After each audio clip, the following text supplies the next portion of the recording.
Hello guys, आपका स्वागत है हमारे यूट्यूब चैनल यूपीएससी विनर्स में, जो आपको विजेता बनाने की हर हालात में कोशिश करता है। तो आइए, आज का जो चैप्टर है, चैप्टर नंबर 4 वायु, ये ज्योग्राफी से संबंधित है और आज इसको हम बहुत अच्छे तरीके से कवर करेंगे। तो चलिए इस क्लास को शुरू करते हैं। दोस्तों, वायु, जैसे कि आप सभी जानते हैं, पृथ्वी के चारों ओर वायु की एक घनी चादर सी है। वायु पृथ्वी के चारों ओर एक घनी चादर सी रूप में फैली हुई है, जिसे हम वायुमंडल कहते हैं। पृथ्वी पर सभी जीव जीवित रहने के लिए किस चीज़ पर निर्भर होते हैं? वायुमंडल पर निर्भर होते हैं। हमें सांस लेने के लिए वायु कौन प्रदान करता है? वायुमंडल प्रदान करता है। एवं सूर्य की किरणों के हानिकारक प्रभाव से वायुमंडल ही हमारी रक्षा करता है। यदि सुरक्षा की चादर ना हो तो हम प्रतिदिन सूर्य की गर्मी से तप्त होकर जल सकते हैं एवं रात के समय ठंड से जम सकते हैं। इसलिए यह वायु राशि होती है जिसमें पृथ्वी के तापमान को रहने योग्य बनाया है। आइए जानते हैं वायुमंडल का संगठन। क्या आप जानते हैं कि जिस समय वायु का उपयोग हम सांस लेने के लिए करते हैं, वास्तव में वह अनेक गैसों का मिश्रण होती है। अर्थात आप सामान्य से ये तो समझ सकते हैं कि जब आप सांस लेते हैं तो जो सांस आप ले रहे हैं उसमें अनेक गैसों का मिश्रण होता है। आइए इसको एक चित्र के माध्यम से मैं आपको समझाने का प्रयास करता हूँ। मान लीजिए ये सुलेखा है। सुलेखा ऑक्सीजन प्राप्त कर रही है। ऑक्सीजन सुलेखा को 21% मिल रही है, जबकि नाइट्रोजन 78% मिल रही है और ऑर्गन आप देख सकते हैं 0.93% मिल रही है। और जो ऑक्सीजन से कार्बन डाइऑक्साइड छोड़ी जा रही है वो 0.03% है। तो आइए इसको डिफिनेशन से भी मैं आपको समझाता हूँ। मतलब नाइट्रोजन तथा ऑक्सीजन ऐसी दो गैसें हैं जिसमें वायुमंडल का बहुत बड़ा भाग बना है। Carbon dioxide, helium, ozone, argon एवं हाइड्रोजन कम मात्रा में पाई जाती है। इन गैसों के अलावा धूल के छोटे छोटे इसमें कण भी होते हैं जो मौजूद है। नाइट्रोजन वायु में सर्वाधिक पाई जाने वाली गैस है, जैसा आप देख सकते हैं 78%। जब हम सांस लेते हैं तो फेफड़ों में कुछ नाइट्रोजन भी ले जाते हैं और फिर उसे बाहर निकाल देते हैं, परंतु पौधे अपने जीवन के लिए नाइट्रोजन की आवश्यकता होती है, हमें सीधे नाइट्रोजन नहीं ले पाते। मृदा तथा कुछ पौधों की जड़ों में रहने वाले जीवाणु वायु से नाइट्रोजन लेकर इसका स्वरूप ही बदल देते हैं, जिससे पौधे इसका प्रयोग कर सकें। ऑक्सीजन वायु में बड़ी मात्रा में मिलने वाली दूसरी गैस है। मनुष्य तथा पशु ऑक्सीजन लेने में वायु से ऑक्सीजन प्राप्त करते हैं। हमें पादप प्रकाश संश्लेषण द्वारा ऑक्सीजन उत्पन्न करते हैं। इस प्रकार वायु में ऑक्सीजन की मात्रा समान रहती है। तो दोस्तों, जैसा मैंने आपको बताया, कार्बन डाइऑक्साइड अन्य महत्वपूर्ण गैसें हैं। हरे पादप में भोजन के रूप में कार्बन डाइऑक्साइड का प्रयोग करते हैं और ऑक्सीजन वह हमें वापस दे देते हैं।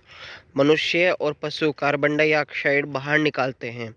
मनुष्य तथा पशुओं द्वारा कार्बन डाइऑक्साइड की मात्रा पादपों यानी पेड़ पौधों द्वारा प्रयोग की जाने वाली गैस के बराबर होती है, जिससे यह संतुलन बना रहता है।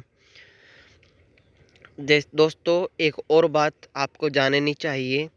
परिणाम स्वरूप यदि कार्बन डाइऑक्साइड का बढ़ा हुआ आयतन पृथ्वी या मौसम तथा जलवायु को भी प्रभावित कर सकता है।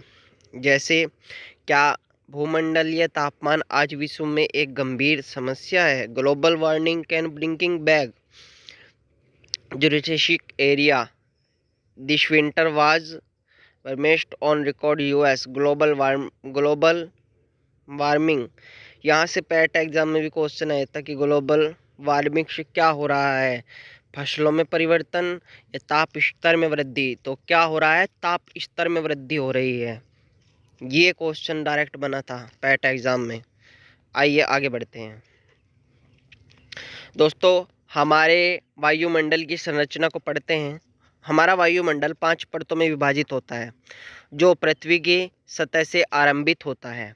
ये सौरमंडल, समतापमंडल, मध्यमंडल, बाह्यमंडल एवं बरिहमंडल हैं।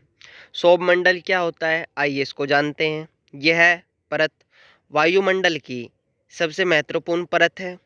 इसकी ऊंचाई औसतन 13 किलोमीटर है। हम इसी मंडल में मौजूद हैं और इसी मंडल में मौजूद होकर वायु में सांस लेते हैं। मौसम की लगभग सभी घटनाएं जैसे वर्षा, कोहरा, ओला वर्षण इसी परत के अंदर होती हैं। समताप मंडल, सौरमंडल का ऊपर का जो भाग होता है वो समताप मंडल कहलाता है। यह लगभग 50 किलोमीटर की ऊंचाई तक फैला हुआ है। दोस्तों, यह परतों तथा बादलों एवं मौसम संबंधित घटनाओं से लगभग मुक्त होता है। इसके फलस्वरूप परिस्थिति से हवाई जहाज उड़ाने के लिए आदर्श होती है। इसमें ओजोन गैस की सर्वाधिक परत होती है। यह परत सूर्य से आने वाली हानिकारक गैसों को रोकती है। आइए मध्यमंडल को समझते हैं। मध्यमंडल क्या है? यह वायुमंडल की तीसरी परत होती है। यह समताप मंडल के ठीक ऊपर होती है। यह लगभग 30 किलोमीटर की ऊंचाई तक फैली हुई है। अंतरिक्ष से प्रवेश करने वाला उल्का पिंड इसी परत पर आने पर जल जाता है। बाह्यमंडल, बाह्यमंडल वायु के बढ़ती ऊंचाई के साथ तापमान अत्यधिक तीव्रता से अगर बढ़ रहा है तो वह आयन मंडल परत का एक भाग है और यह 80 से 400 किलोमीटर तक फैला हुआ है, जो रेडियो संचार के लिए इस परत का उपयोग होता है। वास्तव में पृथ्वी से प्रसारित रेडियो तरंगों परत द्वारा पुनः पृथ्वी पर से परिवर्तित कर दी जाती है। आइए बहिमंडल पढ़ते हैं। वायुमंडल की सबसे ऊपरी परत को बहिमंडल के नाम से जाना जाता है। यह वायु की हल्की परत होती है। हल्की गैसें कौन कौन सी होती हैं? हीलियम, हाइड्रोजन, यही अंतरिक्ष में तैरती हैं। आइए अब हम पढ़ते हैं मौसम तथा जलवायु को।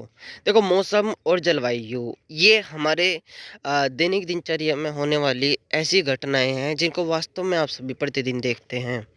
क्या आज वर्षा होगी? क्या आज दिन साफ होगा? ये ख्याल सभी के अंदर रहता है। तो आइए इसको देखते हैं, क्या आज धूप निकलेगी। देखो, कितनी बार क्रिकेट प्रेमियों के मुंह से एक दिवसीय मैच के भविष्य पर अनुमान लगाने सुना होगा। यदि हम कल्पना करें, हमारा शरीर एक रेडियो है और मस्तिष्क उसके स्पीकर हैं। मौसम वह है जिसके नियंत्रणों बटनों से छेड़छाड़ करता रहता है। मौसम वायुमंडल की प्रत्येक घंटे तथा दिन प्रतिदिन स्थिति होती है। आर्द्र एवं गर्म गैसें मौसम किसी को भी चिड़चिड़ा बना सकती है। अच्छा हवादार मौसम हमें आनंद देता है और हम घूमने की योजना भी बना सकते हैं। दोस्तों, दीर्घकाल में किसी स्थान का औसतन मौसम उस स्थान की क्या कहलाता है? जलवायु कहलाता है। तो चलिए तापमान को समझते हैं। आप प्रतिदिन जिस तापमान का अनुभव करते हैं वह वायुमंडल का तापमान होता है।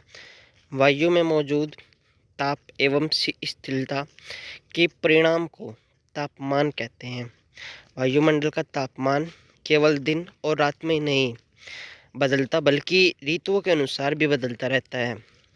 शीत ऋतु की अपेक्षा ग्रीष्म ऋतु ज़्यादा गर्म होती है और आतपन यह एक ऐसा महत्वपूर्ण कारक है जो तापमान के वितरण को प्रभावित करता है।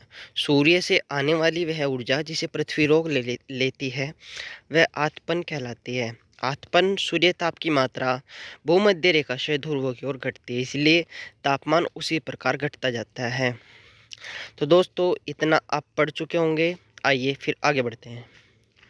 जैसा आपने देखा होगा, जो नगर वाले क्षेत्र होते हैं या भीड़ वाले ऊंचे भवन होते हैं वे गर्म वायु को रोक लेते हैं, जिससे जो नगरों का तापमान होता है वो बढ़ जाता है।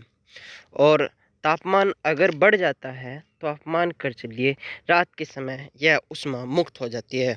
अर्थात दिन के समय जब तापमान बढ़ता है तो रात के समय ठंडी हवाएं आने लगती हैं। आइए अब वायु दाब को समझ लेते हैं।